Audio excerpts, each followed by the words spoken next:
Minecraft just released the first update of 2026, and it's following the new naming scheme. This is update 26.0 for Bedrock Edition, and it has a couple of hundred small bug fixes, changes, and tweaks in it, and some important stuff that you should know about, so let's hop into it. So besides the main menu now having a Realms and a Marketplace button, there's actually a really cool new feature buried in the Settings menu. So if you go into Settings, it's underneath keyboard and mouse, and then you have to scroll all the way down to here. We now have command macros in vanilla Minecraft. So what you can do is you can assign this key right here to any key on your keyboard, basically. I just have them set up to be, 1, 2, 3, and 4. And then you can assign these to have default commands. So whenever you press Alt and then your assigned key, so Alt plus 1, that's going to run game mode survival. And I have a couple of these set up here. So now if we're in a creative world or some world with cheats enabled, then we can run Alt 1. That immediately puts us into survival mode. I can do Alt 2, that puts us back into creative. But yeah, as you can see, this is actually really convenient and really useful. It doesn't open up any menus or any text. You no longer need to hit slash and then G and then tab and then space and then S to go into game mode survival.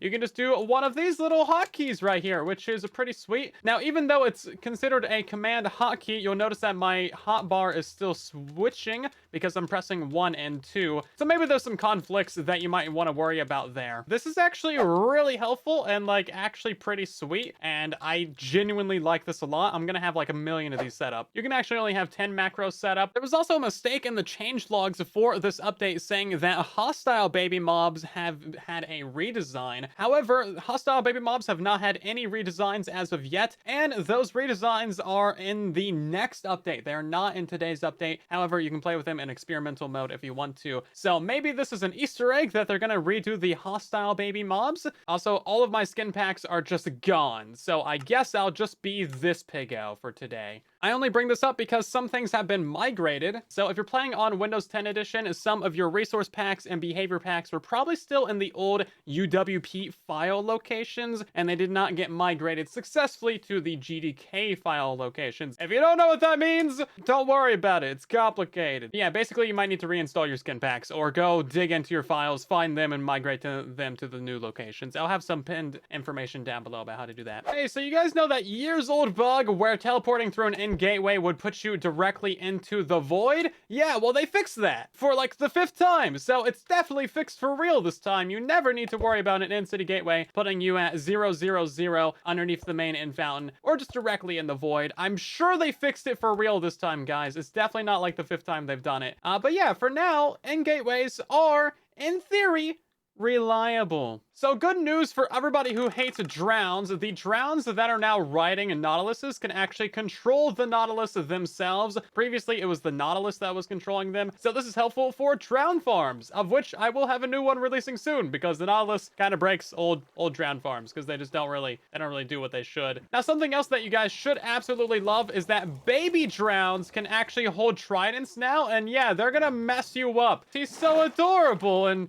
deadly and oh my god, I'm scared for my life. So yeah, as you can see, this guy can actually throw full-size tridents, and he is incredibly deadly. So in theory, the rates of your trident drown farms should be increased a little bit. Now, they've also fixed baby zombies not being able to create baby zombie jockeys on chickens and other mobs. So now you're going to be able to see baby husks, drowns, zombie villagers, and zombie piglins riding all of these mobs are right here, which is fantastic. I love it. This is a great Bedrock exclusive feature. Bring it to Java Edition. So if you're someone that plays with dithering turned on, there's been a lot of changes to this. And dithering, by the way, is the setting where when you get close to things, they just kind of start to fade away. This applies to mobs, blocks, items, all kinds of stuff now. But if you go into your settings, it is underneath accessibility. And then it is down here. It's called block dithering. There's also been a little change to the Nautilus. And now you can splash these guys with a splash potion of water breathing, and that will keep them alive out of water for as long as they have the effect. So if you really want to challenge yourself to keep these guys alive,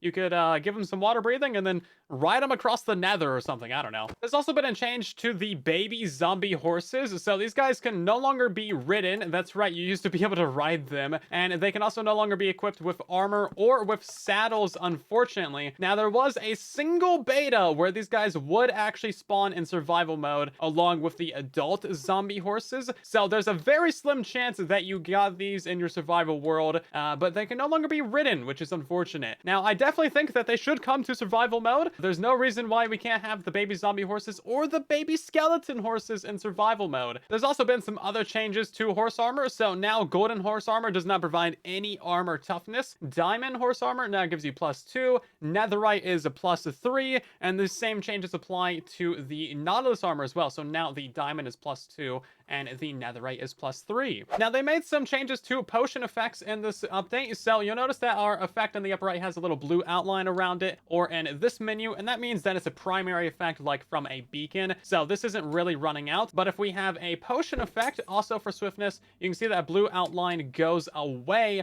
meaning that this effect is basically like a potion or something like that. So just a little way to differentiate which effects you're getting from beacons and the like. Now, they mentioned that they changed the logic for mob effects to be more aligned with Java Edition, and I don't understand how exactly that applies here because there's still the glaring issue of mob effects getting overwritten and deleted on Bedrock Edition. So if we go ahead and drink this 8-minute strength potion right here, that is of course going to give us 8 minutes of strength. No surprise there. Now we can use this strength 2 splash potion right here just to barely stand in there. You can see that we get strength 2 for like not even a second, and it completely deleted our entire 8 minutes of strength 1 that we should still have going in the background. So having a higher potion effect for a very short amount of time can completely delete your smaller potion effect that lasts a much longer duration. And that is kind of silly. That was fixed years and years ago on Java Edition. We have a huge change for builders on Bedrock Edition. If you notice that your builds look a little bit different in this update, that's because they have finally fixed the texture for stripped spruce and stripped spruce logs to be much tanner and brighter. This is to match Java Edition. So this is what they looked like previously, and this is what they look like now. As you can see, there's quite the difference. This has been an issue on Bedrock for genuinely years. So all projectiles are now capable of deflecting gassed fireballs. So that includes things like snowballs, potions, pretty much anything that you can throw. They're capable of deflecting those fireballs now, which is actually really helpful and really useful. Of course, there was a couple hundred different bug fixes and updates and changes in this update, but these were all the important and noticeable ones that I thought were worth mentioning. So hopefully you enjoyed. Thank you so much for watching. Drop a like, share around the video, and subscribe.